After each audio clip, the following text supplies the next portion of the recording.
Sumang-ayon ng Malacanang sa rekomendasyon ni Senate President Pro Tempore Panfilo Ping Lacson na gamitin na ang United Nations sa paghahanap at pag-aresto sa puganteng si Zaldico.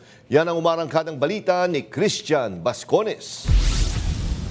May hindi magiging maganda ang Pasko. Kapwa naniniwala ang palasyo at si Senate President Pro Tempore Panfilo Ping Lacson na dapat nang humingi ng tulong ang Pilipinas sa United Nations para mapabilis ang paghahanap at pag-aresto kay dating Ako Bicol Representative Zaldico. Nauna nang sinabi ni Lacson na hindi lang dapat umaasa ang Pilipinas sa International Criminal Police Organization o Interpol, sapagkat andyan ang UN na may tiyak na mandato at tutok sa pagtugon sa mga isyu ng korupsyon.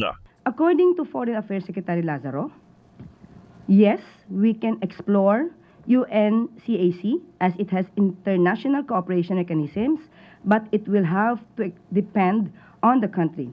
Countries are obliged to provide, as applicable and in accord with domestic law, widest possible mutual legal assistance to each other. Kinumpirma naman ng palasyo na wala pang aktibong ugnayan ng DOJ sa United Nations at wala ring pagpapairal ng United Nations Convention Against Corruption o UNCAC. Sa kasalukuyan, sa Interpol pa lamang umano nakipag-ugnayan ang ahensya. Samantala, ayon kay Secretary John Vic Remulla, ang usaping ito ay naipahayag na sa Commission for Transnational Crimes at tiyak-aniya na kasama sa agenda ang suwestyong binanggit ni Senator Lacson. Sa parte naman po ng DOJ, base po sa kanila, wala pa pong aktibong ugnayan with UA at invocation of UNCAC. Interpol pa lang po ang coordination.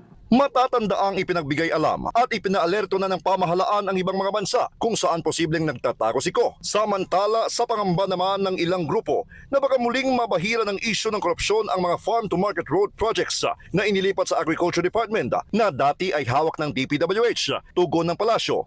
Tandaan natin, sino po ba ang unang nagsabi na gusto niyang maging maayos ang budget? Ang Pangulong Marcos Jr. Siya rin po ang nagpaimbestiga ng mga maaanumalyang flood control projects at infrastructure. So ayaw niya pong maulit yung mga naganap nung nakaraan.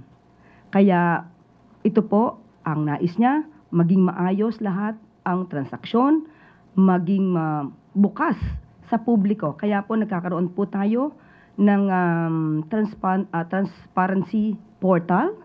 At yan din po ang gagawin po ng DA. Nanindigan ng palasyo na ang hakbang na sinimulan mismo ni Pangulong Ferdinand R. Marcos Jr. laban sa katiwalian ay magbibigay ng maganda at pangmatagalang resulta na makakatulong hanggang sa mga susunod pa na administrasyon. Ako si Christian Bascones ng PRTV News, nagseserbisyo para sa Pilipino.